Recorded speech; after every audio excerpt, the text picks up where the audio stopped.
আসসালামু আলাইকুম। আলহামদুলিল্লাহ, আশা করি আপনারা সবাই ভালো আছেন। আলহামদুলিল্লাহ, আল্লাহর চাইতে আমি এবং আমার ফ্যামিলি ইনশাল্লাহ সবাই অনেক ভালো আছি। তো দেখতে দেখতে আলহামদুলিল্লাহ রমজানের 15টা রোজা আমাদের কাছ থেকে চলে গেল। আর আছে বোধহয় 14টা বা 15টা, এটা কেউ বলতে পারি না। তো আশা করি ইনশাল্লাহ 15টাই হবে, যাতে আমরা আর একটু আল্লাহর কাছে ক্ষমা চাওয়ার সময়টা পাই। তো আজকে আসলে একটা টপিকস নিয়ে আলাপ করতে আমি চলে এসেছি, যেটা আমার কাছে একটু আগেই মনে হয়েছে।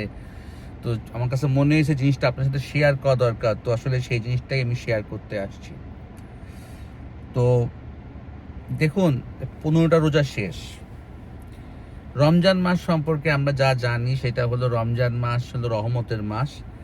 আল্লাহ পাক রমজান মাসে আমাদের কুরআন শরীফ নাজিল করেছেন। রমজান মাসে আল্লাহ পাক শয়তান বা ইবলিসকে আটকায় রাখে। রমজান মাসে আপনি যেইটাই আমল করবেন বা যেই দোয়াই করবেন আল্লাহ পাক কবুল করে, এবং যদি আপনি একটি ইবাদত শুরু, যদি 1 রাকাত নামাজ পড়েন সেটা 70 গুণ সওয়াব হবে। যদি একটা মুখ দিয়ে সুবহানাল্লাহ বলেন সেটারও 70 গুণ সুবহানাল্লাহ বলার যেই নেকিটা সেটা আপনি পাবেন। রাইট?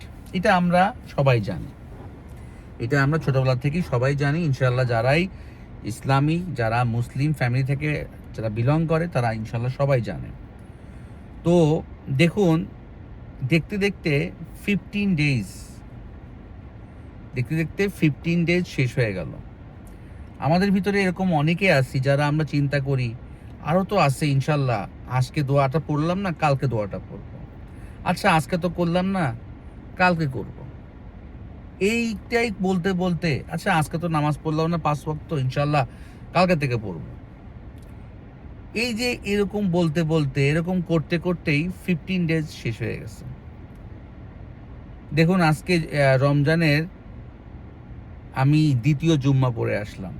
তা আলহামদুলিল্লাহ, আজকে জুম্মার নামাজ পড়লাম যথাসময়। আমি মসজিদে আসতাম, মসজিদ থেকে আমি রাইট টাইম ওখানে গেছি, নামাজ আদায় করলাম।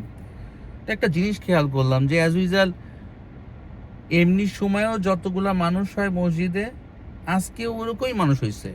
আর ওই মানুষগুলাই, নতুন কোনো মানুষ অ্যাড হয় নাই বা আসেও নাই। তো অনেকক্ষণ ধরে চিন্তা করলাম যে কেন এরকম হলো, জিনিসটা কেন এরকম হচ্ছে। মানুষ রমজান মাস, সারা বছর তো পয়সা কামালাই, সারা বছর তো বহুত কাজ করলাম, এই মাসেও কি কাজ করতে হবে? হ্যাঁ। এখন বর্তমানে আমরা বাঙালি, আমাদের বাঙালিদের একটু সিস্টেম একটু অন্যরকম। এখন কিভাবে সিস্টেম, মনে করেন সারা বছর তো কাজ করলেও এই মাসে তারা আরো বেশি কাজ করে। এখন বেশি কাজটা কেন করে? এই মাসে তাদের ঈদ আছে, ঈদের মধ্যে জামা কাপড় কিনতে হবে, ঈদের মধ্যে ফ্যামিলি যারা বাংলাদেশে আছে বা বিদেশে আছে বা যেখানে থাকুক ওনাদেরকে দেওয়া লাগবে গিফট। আচ্ছা, দেন একটা গেল শপিং, দেন গেল কি এ রমজান মাস। রমজান মাসে যে পরিমাণ খায় বাঙালি, চিন্তাই করা যায় না। এই আমি একজন বাঙালি, আমি যেই পরিমাণ খাই চিন্তাই করা যায় না। আলহামদুলিল্লাহ। তো আল্লাহ পাক বলছে রমজান মাস সবরের মাস, আমাদেরকে এই মাসে সবর সংযম হতে হবে। আর আমরা সব কিছুতে উল্টা চলি। মানে ইসলামে আল্লাহ পাক আমাদেরকে যাই বলছে না কেন, আমরা তার সব কিছু উল্টা করি, সব কিছু। যে সেদিন একটা শর্টস দেখলাম, মসজিদের ভিতরে মারামারি করতেছে রমজান মাসে। হ্যাঁ, আল্লাহ পাক বলছে যে এই ক্রোধ বা এই যুদ্ধ, এই মারামারি, এগুলো আমার অপছন্দ, আর আমরা সেটাই করতেছি। আল্লাহ পাক বলছে এই মাসে সংযমী হও, নট সংযমী বলতে বলতে খারাপ, সব কিছুতে সংযমী, খাওয়ারও সংযমী হতে হবে। আমরা এই সময় একদম ইফতারিতে মনে করেন ঢাকাইয়া ওই যে কোপ্তা, সে কি এবার শিক্ষিত ছাগল ফ্রাই, শিক্ষিত অমুক ফ্রাই, শিক্ষিত গরু ফ্রাই, আসলে এগুলো আমাদের দ্বারাই সম্ভব। এছাড়া আমাদের দ্বারা সম্ভব না হলে কারোর দ্বারা সম্ভব না এগুলা। আমরা এমনই এক জাতি, বা এমনই এক জাতি কি বলবো, যে এই মাসটাতেও আমরা শিক্ষিত ছাগলের জন্য ভিড় করি। আমরা ইউটিউবে ভিডিও দেখি শিক্ষিত ছাগল, শিক্ষিত ছাগল কেমন হয় সেটা দেখার জন্য আমরা ইউটিউবে ভিডিও দেখি। শিক্ষিত ছাগল। তো তো কি হলো, আমি যেটা বলতেছিলাম সেটা হলো যে আমাদের একটি খরচ নিয়ে। তো রমজান মাসে আমরা তো খাওয়া দাওয়াতে বহুত হলো খরচ। আর আলহামদুলিল্লাহ আমাদের বাংলাদেশি সব ব্যবসায়ীরাও আছে, রমজান মাস মানে তাদের কাছে মনে হয় যে এই যা পাইছি সারা বছরের ইনকাম আমাদের এই মাসে করতে হবে। তাদের সব কিছুর মূল্য বৃদ্ধি করে দেয় এবং তারা সেগুলো নিয়ে পাগল হয়ে যায় যে কীভাবে আমি এগুলা জিনিস করব, কিভাবে আমি এগুলো থেকে টাকা বানাবো। আল্লাহ পাক আমাদের যাই বলছে না কেন আমরা তারই উল্টা করতেছি। আমরা কেন এরকম করতেছি? কারণ আমাদের ভিতরে ছোটবেলা থেকে শিক্ষিত মানে ইসলামের যে জ্ঞানটুকু সেটা ঠিকমতো আসে নাই আমাদের ভিতরে।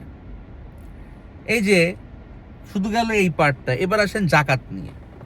এই যে আমরা যারা বিদেশ থাকি, বিদেশ থাকলে হার্ডওয়ার্কও করি, পয়সাও বানাই, জাকাতও হয় ইনশাল্লাহ। তো এখন জাকাত দিতে হবে, ঠিক আছে। এখন এই মাসে তো জাকাতও দিতে হবে, সারা বছর জাকাত দিই নাই। সারা বছর যত মানুষকে দিছি সেটা দিছি এমনি সাহায্য করছি। আর রমজান মাসে যা দিব সেটা হলো কি জাকাত দিব। দেখেন ব্যাপারটা বুঝেন, কিন্তু জাকাত কিন্তু আসলে এরকম না যে আপনি শুধু রমজান মাসেই দিবেন। আপনি সারা বছর ধরে জাকাত আপনি দিতে পারেন না। সারা বছর ধরে আমরা যা দিই সেটা হলো সাহায্য করা, আর রমজান মাসে যা দিই সেটা হলো ঠিক জাকাত দেওয়া। এখন এই মাসে আপনার ঈদ আছে, আপনার রমজান মাসে খরচ আছে, আপনার শপিং আছে, আপনার জাকাত আছে, তাহলে মানুষটা কি করবে? তাহলে মানুষটা এই মাসে আরো বেশি ওয়ার্ক করবে। কাজ করতে করতে করতে করতে সে কিছু পয়সা বানায় নিয়ে সে সবাইকে দিল, দান খয়রাত করলো, সবার মুখে হাসি ফুটালো, ঈদ করলো। মাঝখান থেকে তার মেন যে জিনিসটা সেটা সে হারাই ফেললো। সে কি হারাই ফেললো? এই যে রমজান মাস, রহমতের মাস, ইবাদতের মাস, তার এই ইবাদত করার টাইমটুকুই থাকলো না। তো অ্যাজ মাই সে দ্যাট, আমি কেন এই কথাগুলো বললাম যে ব্যাপারগুলো বোঝার জন্য। আমার এই চ্যানেলে আমি প্রথম থেকে আমার চ্যানেলের যে ডিসক্রিপশন সেখানেও লেখা আছে যে আমি যেভাবে চিন্তা করি আমি সেই ওয়েতে কথা বলবো। তো আপনারা এখন চিন্তা করেন যে একটা মানুষ যখন এই জন্য কাজ করে এসে রমজান মাসটা মিস হয়ে গেল, তাহলে কেন এরকম? এইটা তো যে আমি আজকে বলতেছি এরকম তো আরো অনেকের মাথায় চিন্তা আসতে পারে, কিন্তু কেন এরকম হচ্ছে, কেনই বা এরকম চলতেছে? আসলে একটা সিস্টেম মনে করেন আমাদের ভিতরে না সৃষ্টি করে দিছে, একটা সিস্টেম ভিতরে ইনপুট দিছে করে যে রমজান মাসে এইগুলা তোমার করতেই হবে, এগুলা জিনিস না করলে তোমার এই প্রবলেমগুলো হবে। এই কাজগুলো সফল করতে চায় আপনি আপনার এই জীবনও পার করতে পারতেছেন না, এই জীবনে তো কষ্ট করতেছেন, ইভেন কি মৃত্যুর পরে পরকালের জন্য কোনো নেকি আপনি নিতে পারতেছেন না। কেন? জাকাতটা এই মাসে দিলে, হ্যাঁ এই মাসে দিলে 70 গুণ সওয়াব বেশি পাবেন, তাহলে 70 গুণ সওয়াবের জন্য প্রত্যেক মাসেই অল্প অল্প করে কিছু টাকা সেভিংস করেন যাতে আপনি এই মাসটা রেস্ট নিতে পারেন। আমার একটা ফ্রেন্ড আছে, আর্থিক দিক দিয়ে খুবই সমস্যায় থাকে, কিন্তু আলহামদুলিল্লাহ সে তার একটা কথা, ভাই রমজান মাস আমি কোনো কাজ করব না, আমি রমজান মাস শুধুমাত্র ইবাদত করবো, 11 মাস তো আমি কাজ করতেইছি। আলহামদুলিল্লাহ সে কি ইন্তেকাল করছে, সে কি মরে যাচ্ছে, সে কি সবকিছু করতেছে না? সে সবকিছুই করতেছে। তো আসলে বন্ধুরা, বাংলাদেশের এই সিস্টেমটা চেঞ্জ করা উচিত। রমজান মাস বলে এই মাসে ঈদের শপিং, এই মাসেই খরচ করতে হবে, এই মাসে টাকা কামাতে হবে, মানুষজন পাগল হয়ে যায়। না, এই মাসটা এই জন্য না, এই মাসটা রহমতের মাস, আল্লাহর কাছে কান্নাকাটি করার মাস। এই মাসটা পাগলামি করার মাস না, এই মাসটা বসে চিন্তা ভাবনা করে আল্লাহর কাছে মাপ চাওয়ার মাস। আল্লাহকে এগুলো নিয়ে আপনি বলতে যাবেন অনেক কথা, যাই হোক এগুলো নিয়ে বলতে চাই না, কারণ কি মানুষের কাজই পিছনে বলা কথা। আমার এই কথাগুলো যদি ভালো লেগে থাকে আপনারা আপনাদের লাইফে এটা ইমপ্লিমেন্ট করবেন, এতে আপনাদেরই উপকার হবে ইনশাআল্লাহ, যেটা আমি মনে করি। তো অ্যাজ মাই কনসার্ন যে বন্ধুরা, এই মাসটাকে আমরা অন্য সব কিছু একটু কমায় দিই, খাওয়াটাও কমায় দিই, ওয়ার্কও কমায় দিই, বাইরের আড্ডাখানা কমায় দিই, সিনেমা দেখা কমায় দিই, একটু আল্লাহ বিল্লাহ করি। সাপোজ আপনি নামাজ শেষে আস্তাগফিরুল্লাহ পড়েন, এটা আগে পড়তেন 7 বার, এখন পড়েন 14 বার, আগে পড়তেন 3 বার, এখন পড়েন 6 বার বা 5 বার, একটু বাড়ায় দেন। নামাজ আগে পড়তেন 1 রাকাত, এখন 1 রাকাত দেন বাড়ায়। এই যে আমি আপনাদেরকে বলতেছি, আমি নট অনলি শুধু আপনাদেরকে বলতেছি, আমি কিন্তু নিজেকেও বলতেছি। ঠিক আছে? এই যে আপনাদেরকে বলতেছি, আমি কিন্তু নিজেও করতেছি। যেরকম আল্লাহ পাক আমার এই যে আপনাদেরকে ভিডিও করতে যে আমার একটা জিনিসে খুব ভয় লাগে, সেটা হলো যে আল্লাহ পাক এটা বলছিল যে শেষ জামানায় এমন কিছু আসবে মানুষ যারা মানুষদেরকে উপদেশ দিবে, কিন্তু সেটাই তার জীবনে সে ইমপ্লিমেন্ট করবে না। তো আসলে যখন আমি কোনো কথা আপনাদেরকে বলি, তখন আমি নিজেকেও চিন্তা করি, নিজেকেও প্রশ্ন করি যে তুমি কি করতেছো, তুমি কি হচ্ছ? আচ্ছা, আমি চেষ্টা করতেছি, আলহামদুলিল্লাহ আমি চেষ্টা করতেছি। আল্লাহ পাক ইনশাল্লাহ রহমত দিবেই। কিন্তু একটা জিনিস আমি খুবই অবজার্ভ করতেছি রমজান মাস হিসেবে, সেটা নিয়ে আসলে আমি নেক্সট ভিডিওতে বলবো। আজকে আসলে আমার এত বলার মতো শক্তি এখন আর নাই। তো আমি দেখতেছি আমার জিহ্বাটা অলরেডি শুকিয়ে গেছে, তো আমি আর কথা বলতে পারতেছি না। তো ইনশাল্লাহ আমার নেক্সট ভিডিওতে আমি জানাবো, বা আমি আপনাদেরকে বলবো যে এই লাস্ট 15 দিনে আমি কি অবজার্ভ করছি এই রমজান মাস সম্পর্কে আমার সাথে, সেটা আমি শেয়ার করবো ইনশাল্লাহ। তো তার জন্য সেই জন্য পর্যন্ত ইনশাল্লাহ আবার দেখা হবে অন্য কোনো ভিডিওতে, আর নেক্সট ভিডিওতে আসবে ইনশাল্লাহ, আমি আপনাদের জানাবো। আজকের মতো এটুকুই।